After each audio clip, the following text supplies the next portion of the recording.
This is episode 39 of Weekly Sports Talk with Ed. Make sure y'all leave a like on the video, subscribe to the channel, and leave a comment. Talking all things sports. Sometimes it rotates. Some weeks we talk about volleyball, some weeks we don't. This week isn't a week for it, but I'll definitely be talking about some volleyball next week. But the main talking points for this episode is going to be giving out wrestling awards for this month. And so y'all been following along, each month I give out, well, I started this in January. Each month, once it gets close to the end of the month, or it is at the end of the month, I give out awards for wrestling through all the companies that I've watched. So New Japan, AEW, WWE, TNA, and even some independent promotions that I check out from time to time. So those are all included, and I'm gonna be essentially the awards I'm gonna give out at the end of the year. It's gonna be based off of who won these awards each month, in my personal opinion. Be talking about the significance of two NFL moves that have been made and one that hasn't been made, and why it's important which team signs to a certain player. I'm gonna talk about the implications of Taylor Jenkins being fired and what that means, and really why it's so confusing and doesn't make any sense. And then obviously I'm gonna wrap it up with the athletes of the week. So to start off with the wrestling awards for the month of March, I say the MVP has been Joe Hendry. This is just the second time I've gave Joe Hendry the MVP of the month for wrestling. He's putting on good matches. He's cutting good promos. He's telling good stories. So that's so detrimental to wrestling, just in general. And there's other people that you have up here, like Stephanie Valkyrie. She's had a really great run in the women's division in NXT. So you could even argue her for that. I have her up here for a different award for this month. But what Joe Hendry is doing for TNA, like really helping us, like getting more eyes on TNA, like he's great. He deserves to be world champion. He deserves to have a lengthy reign. Like it don't have to be like 2 years or nothing like that. But he could have a championship for a year, and I don't think anybody would be mad at it. Like he's doing a great job with Impact. He's doing a great job in the main event. So shout out to Joe Hendry. For male superstar of the month, I went with Zack Sabre Jr.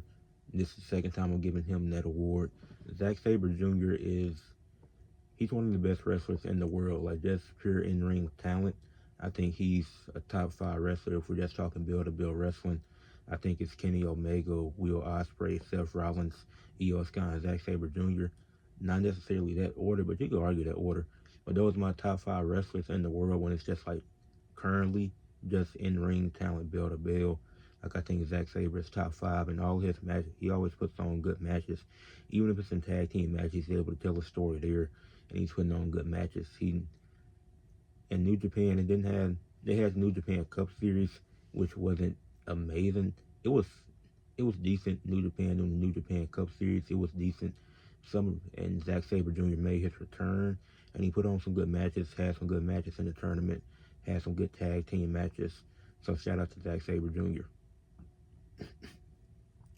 For female superstar of the month, I mentioned her already, but Stephanie Valkyrie, now being an NXT Women's Champion and NXT Women's North American Champion, the first double champion in NXT.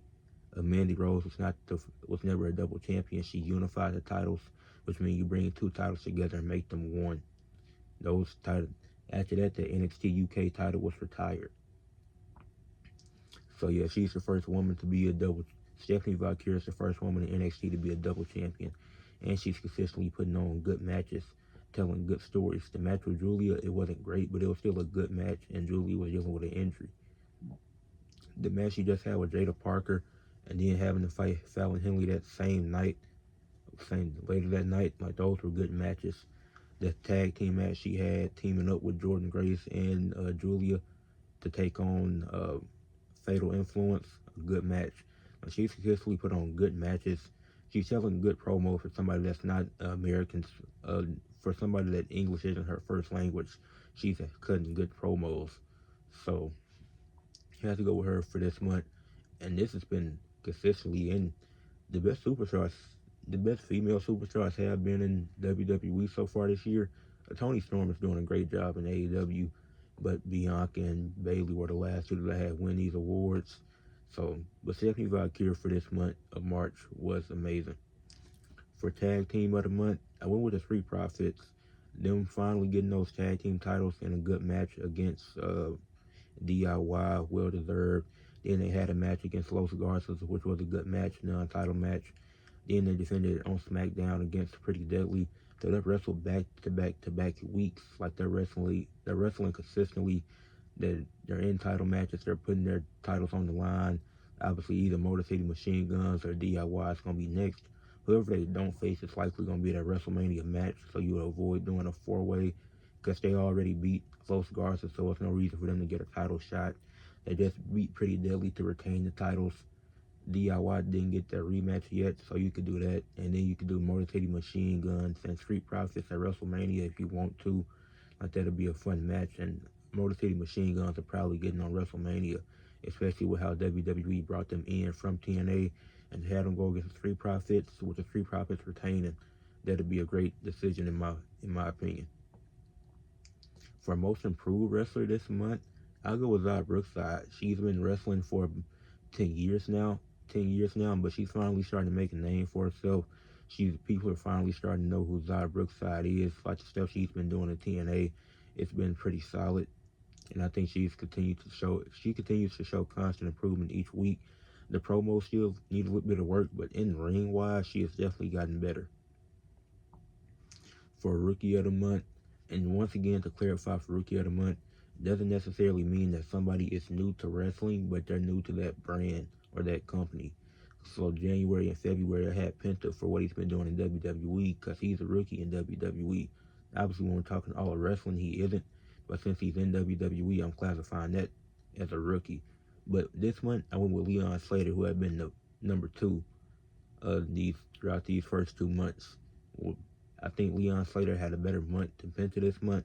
And Leon Slater, he's been wrestling in TNA since October. So until October of this year, he's still a rookie in my opinion. Because a rookie is 1 year. So, but Leon Slater, he's been having good matches. He shined in the steel cage match at Sacrifice with Team Joe Hendry taking on the System. Now that he's doing a good job, he's had good matches teaming up with the Hardys. He just had good matches on a consistent basis, and I think he had a better month than Penta did. Not to say that Penta was bad this month, because he also had a good month, but I think this was the one time throughout these first 2 months where Leon Slater looked better than Penta did. For match of the month, this one didn't happen to any of the big four that I named, but this was an independent show. It was the FSW, aka Future Stars of Wrestling event. There was the Bay of Fit for Bay, the benefit of event for Chris Bay. It was Kenny King versus G Sharp versus Frankie Kazarian versus Ice Williams versus Danny Limelight for the FSW World Championship. And Danny Limelight ended up retaining the title. It was a five-way match. It was really fun. It was a great match. I enjoyed it. I talked about this in my review I did for that show. That match was amazing by all five of them, and I said that this is going to be a match of the year contender. I think this is going to stand for a while, and I think this is the best match I've seen this month. Like, I'm going to definitely go back and watch that because of how much I enjoyed that match. Now, some other matches that I probably have to go back and see, they were also just as good, but for now, that's the best match of the year, in my opinion, so far. But yeah. Then moving on to pay-per-view of the month, AEW had Revolution, TNA had Sacrifice, but the best pay-per-view was Elimination Chamber from WWE. That's that's the best pay-per-view of the year so far. It's, in my opinion, there was a 9 out of 10. It wasn't really a lot wrong with that pay-per-view. The women's tag team match was actually pretty solid. It was a lot better than what I expected it to be. Only major problem is that Drew McIntyre got eliminated kind of early, and the way he got eliminated was stupid. But aside from that, both chamber matches were good. The segment with Cody Rhodes, John Cena, and The Rock was good. Travis Scott being there still isn't explained, but okay. Kevin Owens and Sami Zayn delivered a banger. Then Randy Orton returned. So that's, like I said, that Elimination Chamber is the best pay-per-view of the year so far for all companies. I guess it's sitting at a 9 out of 10 right now, and it's going to be hard for something to pass that up. And obviously, Dynasty's coming up soon, WrestleMania, Stand and Deliver, all that's coming up soon. TNA got Rebellion coming up, but it's going to be hard to beat that 9 out of 10 because Elimination Chamber was booked really well. Really, aside from Drew and how he got eliminated, I can't think of anything negative that really happened from that show. So,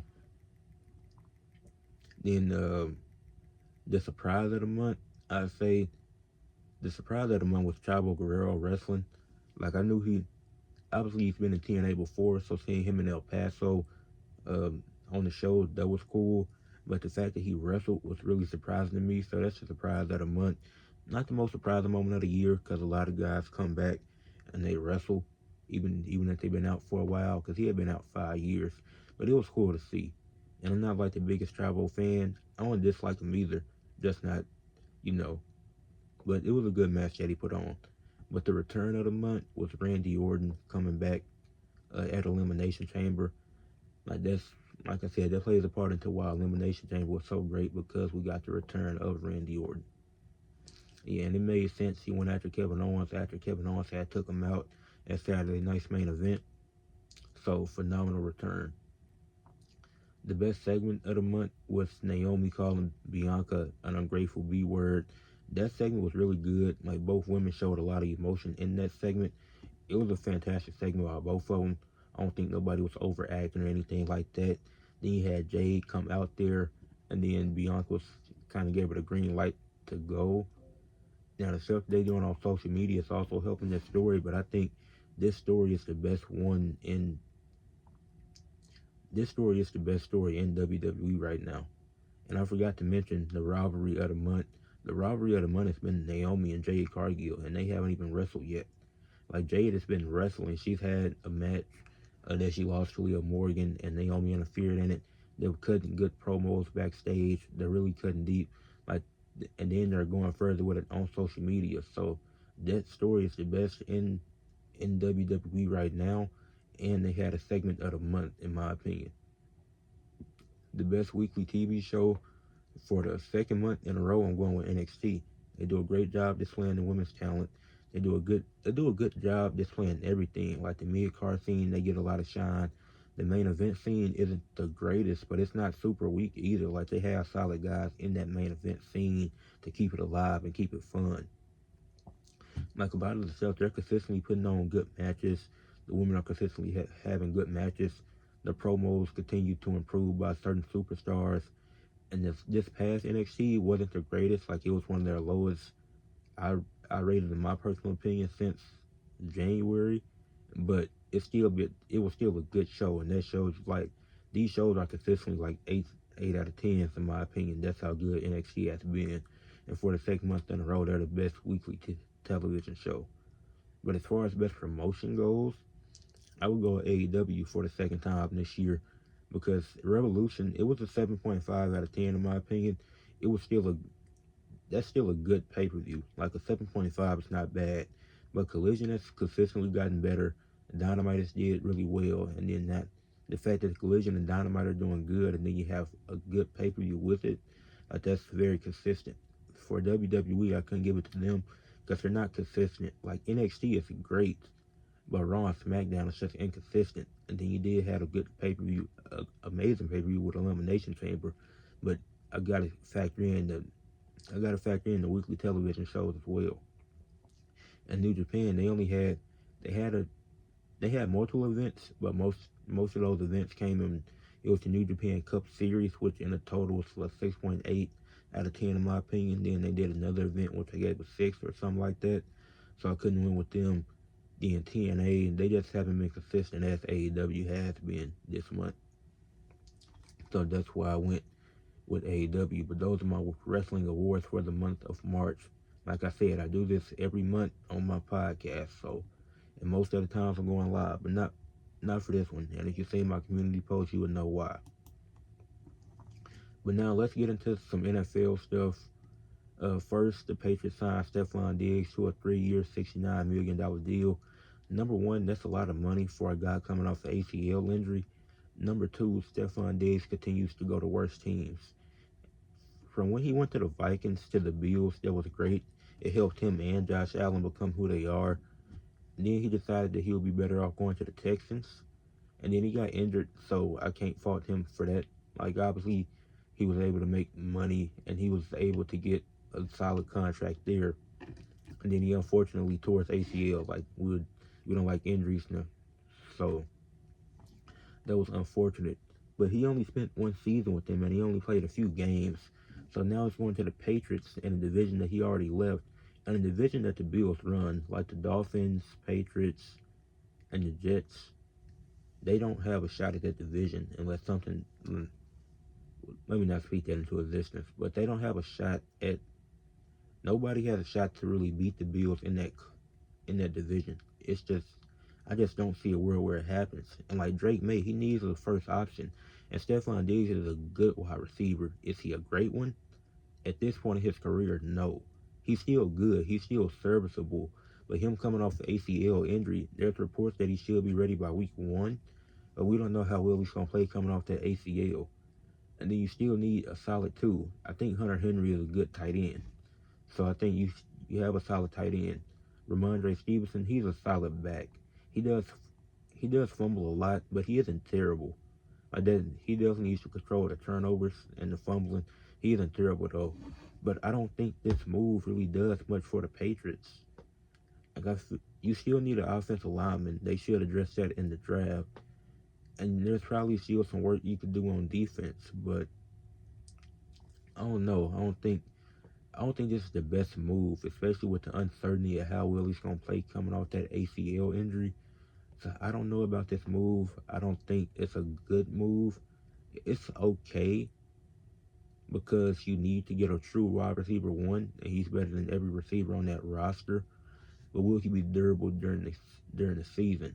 That's what I'm afraid of. And I'm not saying that like Stephon Diggs is just injury prone guy, but you never know how a player is gonna recover from an ACL injury. He could come back and be better than ever, or he could be back and have worse production than when he was playing last year. And not to say that he was bad, because he was having a solid year, but that's just the reality of the situation. That's why I'm not a huge fan of this move. I feel like you could have did something else, but it's not the worst move in free agency. Because I'll tell you what a worst move was. And the past move, I think that's decent. I think it's decent. It's not good, but it's not bad either. The Patriots made a decent move getting Stephon Diggs. But what was a bad move was Russell Wilson and the Giants, a 1-year deal that's 10.5 million guaranteed, but could be worth up to 21 million. Interesting. I don't get the point of Russell Wilson going to the Giants. Like the only weapons they have is Malik Neighbors and Tyrone Tracy, and Tyrone Tracy is a running back. So who was Russell? And then Jameis Winston signed with them too, which I think made more sense. But so are you not going to draft a quarterback now? You're just going to rely on Russell Wilson and Jameis Winston? Because if you just signed one of them and drafted a quarterback, it would have made sense. So you can have a younger quarterback learn from him. And you'll rather have your young quarterback learn from Russell Wilson. But even Jameis Winston, he is decent. He's been in the league for a minute for a reason. It's a gamble having him and playing him when you need to, because we've seen him go 30 for 30 in a season. Nobody else has done that. But he's still solid. He's serviceable. He's not good. He's not bad either. So it's like and then Russell Wilson has been on the decline since he went to Denver. Like he had a good season in Pittsburgh this past season. He had a good season, but that's not the Russell Wilson we're used to. That's not the Seahawks Russell Wilson. Like this is like it's better than the Broncos Russell Wilson, but it's still not good. He's just throwing to Malik Neighbors and handing it off to Tyrone Tracy. And Jameis Winston gonna be doing the same thing. I fail to understand the purpose of this move, because you need to try to get a young quarterback and develop a young core. And Russell Wilson doesn't help that, especially if he can get up to 21 million. And I don't know what those incentives are looking like, because it's definitely not a playoff appearance. Now with Russell Wilson going to the Giants, all the starting quarterbacks in the NFC East are black, so that is a thing to celebrate. Like for the longest, black people were told they weren't intelligent enough to be quarterbacks. Stuff like this. I talked about it during Black History Month on my podcast. If you have a problem with it, then that's you. But black people struggle to get through and make it into the NFL. You're seeing guys like Warren Moon have to go overseas and play in a different league just to get a chance over here in the United States. So when Black History is made, I'm going to celebrate it. If you don't want to, then fine. But don't be weird about it and say, oh, it's just making it about race. They want to make it about race. No, it's important because black people went through so much, and for them to get to this point where a whole division has four starting quarterbacks who are black, and then and the Giants have two on their roster that their backups is black as well. So that's something to celebrate, whether you like it or not.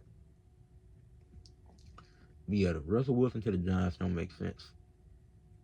Then the last thing I wanted to speak on was Aaron Rodgers. He's in talks with the Steelers and Vikings. The Steelers really refuse to get a young quarterback. Like, I really don't get it. A young good one at that. Like, Justin Fields was solid. I felt like they should have kept him, but he ended up going to the Jets, if I'm not mistaken. So I don't know why you didn't try to keep Justin Fields, because he was probably pissed that when Russell Wilson came in, he was starting immediately. So that's probably why he wanted to get out of Pittsburgh. But Aaron Rodgers with the Vikings would actually fit because they had a talent. Like, the Vikings are much more talented than the Steelers are, and if they have a quarterback like Aaron Rodgers instead of Sam Darnold, they could go further. Like, Aaron Rodgers is a proven quarterback. He's been in the playoffs many times in his career. He's been to the Super Bowl, so he could actually lead this team further in the playoffs if he was the quarterback with the Vikings. So Aaron Rodgers should sign with the Vikings. I think him signing with the Steelers doesn't do anything. Like, they're just going to be the same team they've been for the last 5 years if he signs there. But those are the three NFL things I wanted to talk about since we're in the midst of free agency. I know I've been making some shorts covering the NFL, but I ain't talked about it on the pod in a minute. So I had to bring that up, talk about that and my thoughts on it. But this next situation we got to talk about is really weird. So the Memphis Grizzlies fired Taylor Drink. Whoa. The Memphis Grizzlies fired Taylor Jenkins on Friday. And apparently they had him come into the office and they told him to his face that he was fired. I'm really confused on what's the purpose of firing him with 9 games left in the season. The Memphis Grizzlies currently sit at they're fifth in the Western Conference. They're 44-29. They're tied with the Lakers for fourth. They were in second place at one point. They fell to fifth. They lost their last game. They're 5-5 in their last 10. But man, firing a coach at this point in the season, that's really suspect. And to review Taylor Jenkins' career, because he became the coach in 2019-2020 season when they was in the bubble. Yeah. And he went 34-39 that year. And that's the bubble year. But for a first season coaching, that's still solid. And that was the year that they brought in Ja too. His rookie season, they got rid of Mike Conley to bring in Ja with that second overall pick. Then the next year, he improved by 4 wins to become 38-34 and end up making the playoffs. And that was in 2021. And if I'm not mistaken, they lost to the Jazz in the first round in 5 games. Because, yeah, I'm pretty sure that was who they lost to that year. They lost to the Jazz in 5 games that year. So then, in Taylor Jenkins' second season, he led that team to the playoffs with Ja Morant, Jaren Jackson, Desmond Bane. Then in 2022, they improved to a 56-win team, went to the playoffs, lost in the second round. Pretty sure they lost to... Wait, did the Grizzlies lose to the Jazz, or did they lose to the Timberwolves? Either way, the Grizzlies lost in the first round in the... I could fact check it right now because I think they lost to the Timberwolves, but no, but yeah, but firing Taylor Jenkins doesn't really make sense at all. Like, I can't wrap my head around what was the purpose of that. I'm trying to find the 2021 playoff bracket now because I don't want to be wrong about that. Okay, the Grizzlies did lose to the Jazz. So, yeah, they lost in 5 games, so I was right about that. But, yeah, the Grizzlies lost to the Jazz in 5 games. Then in 2022, in Taylor Jenkins' third season, the Memphis Grizzlies went 56-26. Taylor Jenkins was runner-up and coach of the year. They went to the playoffs and they lost in the second round. So it was an improvement from last year. They went from a first round exit as the 8th seed to a team who was at the top, one of the top teams in the conference, Taylor Jenkins was almost a coach of the year, and they lost it. They got around further than they did the previous season. Then the next year in 2023, they went 51-31, lost in the first round that year, so it wasn't the best season. Obviously, not what they wanted after going to the second round last year. Of course, they'll want to get further than that, but 51 wins is still a good season. 51-31, that's still good. Then last season, obviously the Grizzlies missed the playoffs with Ja being out for a good portion of time with suspensions and injuries. Then you had other guys that end up leaving. So obviously last season was a bad one. They went 27-55. It was really no bright spots with the team last year with all the injuries and key pieces being out. Then for the Grizzlies this year, they're 44-29, 73 games into the season with 9 games left, and Taylor Jenkins gets fired. But it's people are saying, oh, it's because it's last 10. No, it's not that, because every coach had their stretches. Like he's 2-4 in his last 6, but every coach goes through that in a season at one point or the other. Like the Cavs just went on a run, they won 16 in a row, then they dropped 4 straight. So teams go on their runs, they had their hot streaks, they had their cold streaks. I fail to understand why he was fired, because in 6 seasons, he was the Memphis Grizzlies' most winningest coach, and he was probably one of their best coaches in franchise history. He's definitely one of the best coaches in the league today, and definitely one of the best defensive coaches. So trying to figure out why he got fired, it's just hard to wrap my mind around, because it don't make a lot of sense. And then it's like, why not let him rock out for the rest of the season? Like, even if you want to fire him, doing it now and this close to the playoffs when you're trying to get home court, that just doesn't make sense. Like, that just feels random. It feels like it was too soon. Like, you could have gave it one last chance to see. Like, this was his. This is really confusing. Like, I saw the report earlier today, and I was like, I saw the report yesterday, and I was like, maybe I should make a video, or maybe I should just wait to the podcast. I just have to wait to the podcast to do it, but I'm just so confused. It doesn't make sense at all. But let me know what y'all think. Do y'all think he should have been fired or not?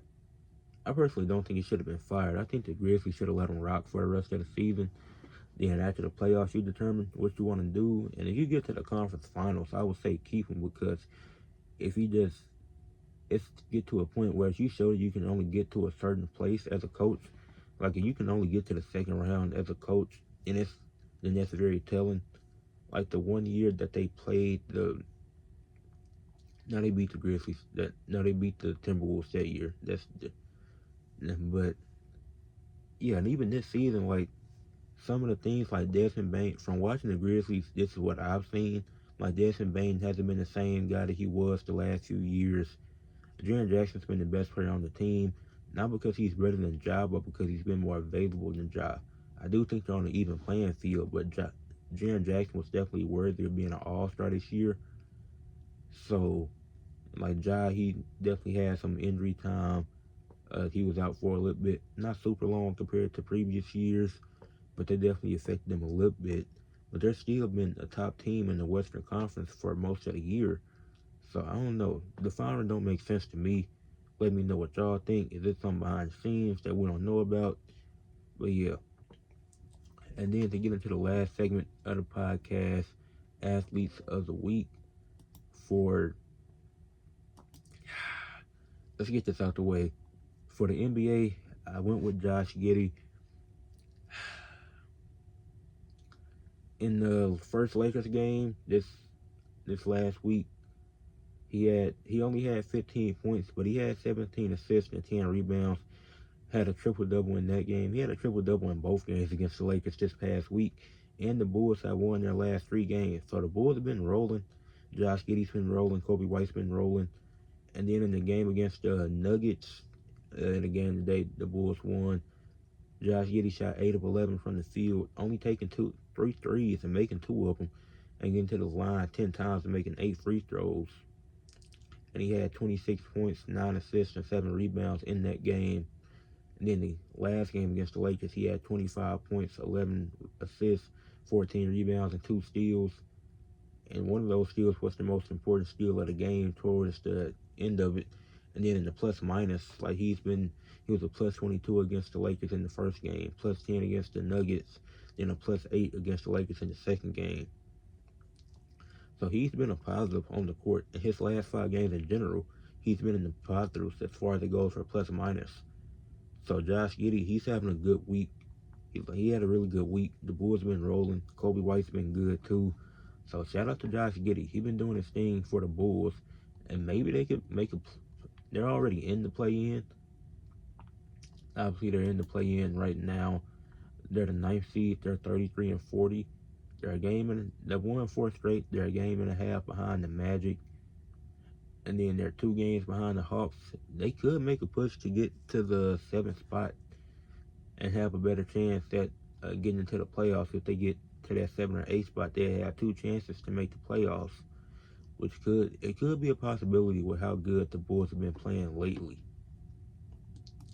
Now for college basketball, I'll go with Mark Sears from Alabama. In the game against SMC, he had 12 points. He didn't have the greatest shooting night, but he was still effective on the court, and he had a good game in the 26 minutes he played. And then in the game against BYU that took place this Thursday, he had 34 points, 3 steals, 8 assists, 3 rebounds, shot 11 to 18 from the field, 10 to 16 from 3. Alabama was letting it fly from 3 that game. 62% from 3, like that's not something that you normally see. And then he was 1 3 away from tying the record for most threes in a game, in a March Madness game by a player. Needed 2 to break the record. But the coach made the right decision taking him out with 4 minutes left, because there was no point in him still playing to risk an injury or anything like that. Like that's just something smart that a lot of coaches do. As much as you want to see history be made, because I definitely want to see history be made, it's only fair that he sat down those last 4 minutes, because you want to avoid any injury, especially if you want to go on a deep run. Then for the MLB season just started back. I've only been able to watch 1 game so far and see some highlights. But from the 1 game I did watch, I'm going to go with Lars Nootbaar. A little biased with this one because I am a Cardinals fan. But he had 2 runs, 2 hits, 2 RBIs, and 1 home run for my Cardinals in our opener against the Twins, and which we ended up winning 5-3. I'm definitely covering some more baseball as the season goes on. Season just started back, but there's plenty of baseball left, and it's going to be plenty of baseball content. For TNA, I went with Nick Nemeth. He won his match against Leon Slater, and was a good main event match. I talked about this on my TNA recap this past Thursday. Good match, right winner, and Leon Slater looked good. He did a good job selling. Nick Nemeth, he looked great in the ring in his return one-on-one match. So shout out to Nick Nemeth. For AEW, went with Kyle Fletcher. He beat Brody King and was a really good match on Dynamite. I really enjoyed that match, and there was some other solid matches on Dynamite. So definitely contenders for that one for AEW. Then for WWE, I had to go with Stephanie Valkyrie, defending the North American title and women's title the same night against Fallon Henley and Jada Parker. 2 banger matches. Started to show off with Jada Parker for the NXT Women's Championship. Then Fallon Henley got her rematch for the North American Championship. Stephanie Valkyrie was able to walk away winning both of those matches. And man, both of those matches were good. 2 successful defenses. First woman to ever do that in WWE history, defending 2 different titles on the same night and winning both matches. I think she's the only person to do that in WWE history. But leave a like on the video, subscribe to the channel, comment below what you thought about the Taylor Jenkins firing. Do you think he should have been fired? Also comment if there's any other sports you want me to talk about. Like I said, it all depends on the week. Like some weeks I talk hockey, some weeks I won't. Some weeks I talk volleyball, some weeks golf. Like it all just depends on the week. But let me know some